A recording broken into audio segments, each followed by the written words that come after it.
بسم الله الرحمن الرحيم والصلاة والسلام على النبي الكريم cher frères et sœurs bonsoir et bon Ramadan. Moi j'ai entendu ces derniers jours beaucoup de publications, j'ai écouté beaucoup de vocaux euh, qui en réalité ne plaident pas en faveur de vivre ensemble, ne plaident pas en faveur de l'apaisement intercommunautaire dans un pays comme la Mauritanie, où il y a plusieurs communautés. Je pense qu'il va de l'intérêt de tous de prêcher la bonne parole, de prêcher la cohésion sociale, de prêcher euh, le respect de la diversité. Je pense qu'il ne sert à rien que des groupuscules xénophobes, racistes, de tous bords, essaient par leurs agissements et essaient à travers des campagnes de dénigrement à l'égard d'autres personnes, d'autres communautés, et qui n'ont fait que s'exprimer sur les questions essentielles, sur les problématiques de fond du pays. Je crois qu'il n'est de l'intérêt de personne de vouloir réveiller les vieux démons de la discorde sur le fond d'un racisme atavique et très dangereux, sur le fond d'une malveillance déclarée et sur fond d'essayer de dresser des Mauritaniens contre d'autres Mauritaniens. Je pense qu'aujourd'hui, ce que nous devrions tous faire, c'est d'essayer de travailler ensemble pour essayer de mettre ou de remettre sur les rails notre pays qui est malheureusement à la traîne à tous les niveaux. Mais cela ne veut pas dire qu'on ne devrait pas, si on veut, et parler des problèmes structurels qui minent le pays. Vous savez que la Mauritanie souffre dangereusement aujourd'hui, plus qu'à n'importe quel autre moment, de la gabegie, du détournement des deniers publics, de la malgouvernance, de la léthargie et du dysfonctionnement des systèmes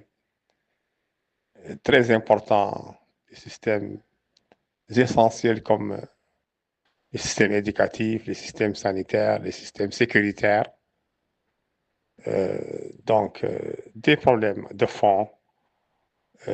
pour lesquels je pense que tous les Mauritaniens doivent conjuguer leurs efforts pour trouver des solutions durables, des solutions pérennes, des solutions qui permettent vraiment de profiter le maximum de ces mannes, de ces ressources naturelles dont nous disposons, plutôt que d'attiser les tensions intercommunautaires à travers des insultes, à travers des dénigrements systématiques, à travers des, des, des, des, des tentatives très graves de vouloir créer un climat de suspicion, un climat de confusion, un climat d'appréhension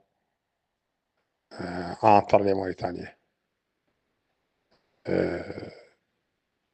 La Mauritanie est un pays où il y a plusieurs communautés qui ont cohabité, qui cohabitent depuis très très longtemps. Et effectivement, au cours des temps, au cours de cette cohabitation, il y a eu des hauts et des bas. C'est tout à fait normal. Et il y a eu même des moments tristes, des moments où vraiment le pays a failli tomber dans l'abîme.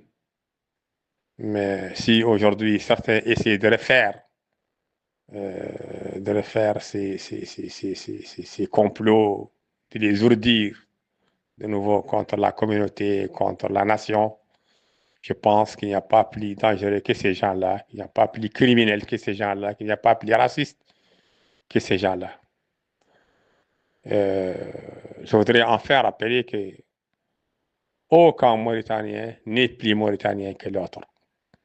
La Mauritanie appartient aussi bien aux Maures, aux Haratines, aux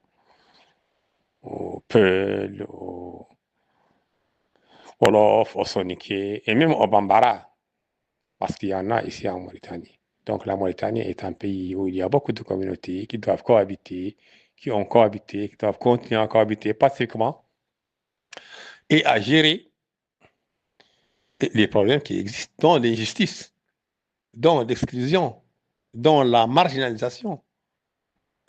dont la bonne répartition des ressources nationales. Ça, c'est des problèmes qui sont là, qui se posent, et aujourd'hui, auxquels s'ajoute d'ailleurs un racisme qui reprend des poils de la bête, un racisme qui devient tellement visible, tellement déclaré, et au point que nous ne savions plus où on va, surtout quand l'État ne semble pas avoir le courage ou la volonté de faire face à ces groupuscules, à ces individus, à ces personnes qui essaient un peu d'envenimer un climat euh, qui devrait rester serein et qui devrait rester propice au débat positif, au débat civilisé, et pour que l'on puisse sortir notre pays de ce bourbier et pour que l'on puisse tous avoir le droit de dire ce que nous pensons sur la gouvernance, sur la gestion et sur l'administration d'un pays qui nous appartient tous. Des questions, des problématiques fausses, comme l'antériorité d'une communauté sur une autre en Mauritanie ne mène à rien. Refaire l'histoire ne mène non plus à rien, surtout quand c'est une histoire tronquée, une histoire fausse, une histoire remplie de préjugés, remplie de manipulations et remplie d'inexactitudes. Je vous remercie.